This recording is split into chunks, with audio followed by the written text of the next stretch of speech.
வர்ஷினி, எங்கம்மா கிளம்பிட்ட? ஏன் வீட்ல யார்கிட்டயும் சொல்லாம வெளியே கிளம்பி போறியே, அதான் எங்கன்னு கேட்டேன். அதை எதுக்கு நீங்க கேக்குறீங்க? சும்மாதாம்மா, தெரிஞ்சுக்கலான்னு. இத்தனை நாள் நான் டெய்லி வெளியில போறேன் வரேன். ஒவ்வொரு டைமும் நான் எங்க போறேன் என்ன பண்றேன்னு நீங்க கேட்டீங்களா? இப்ப மட்டும் எதுக்கு கேக்குறீங்க? வர்ஷு,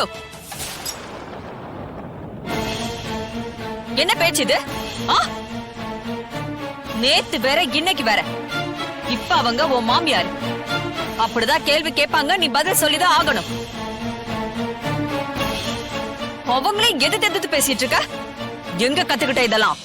மா, எனக்கு இந்த ரூல்ஸ் போடுறது, என்ன ரெஸ்ட்ரிக்ட் பண்றது, இதெல்லாம் எனக்கு சுத்தமா பிடிக்காது. நேத்து அவங்க எப்படி இருந்தாங்களோ அதே மாதிரி எப்பவுமே இருக்க சொல்லு. வர்ஷு, சொல்லிக்கிட்டே இருக்க, கூட கூட பேசிட்டு இருக்க. பெரியவங்களுக்கு மரியாதை இல்லையா? அத்தைகிட்ட சாரி சொல்லு. சாரியா? தப்பே பண்ணாத நான் எதுக்கு சாரி கேட்கணும்? நியாயப்படி பார்த்தா நீங்க எல்லாரும் தான் டெய்லி என்கிட்ட 1000 சாரி என்ன சொல்லுங்க. ஓவரா பேசுற? சின்ன பொண்ணு ஏதோ தெரியாம பேசுறா. அத்தை, ஏன் அம்மா என்ன எவ்வளவு வேணாலும் திட்டட்டும் அடிக்கட்டும், நீங்க ஒண்ணும் உங்களுக்கு அட்வைஸ் பண்ண வேண்டாம். இதை நானே பாத்துக்கிறேன். சந்தையில மாடு பிடிக்கிற மாதிரி எனக்கு தாலி கட்டின உங்க பையன், எல்லாரும் அதை பார்த்து சந்தோஷம் தானே பட்டீங்க. தடுக்கணும்னு நினைக்கல.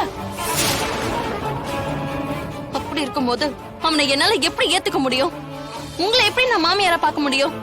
வாய்ப்பே இல்ல. இனிமே என்கிட்ட இந்த மாதிரி உரிமை எடுத்து பேசுறதுக்கு முன்னாடி கொஞ்சம் யோசிங்க. ஏய் ஏய் வர்ஷு, நில்லடி, நில்லுன்னு சொல்றல. வர்ஷு, ஏய், ஐயோ அண்ணி அண்ணி அண்ணி, சாரி அண்ணி. அவ ஏதோ கல்யாணம் நடந்த கோவத்துல விடுங்க அண்ணி. அவ ஏதோ மனசுல இருந்து சொல்லிருக்க மாட்டா, ஏதோ தெரியாம சொல்லிட்டா. நீங்க அவளை மன்னிச்சிருங்க அண்ணி, தப்பா எடுத்துக்காதீங்க. மீனா, இதெல்லாம் எதுவும் நல்லதுக்கு இல்ல.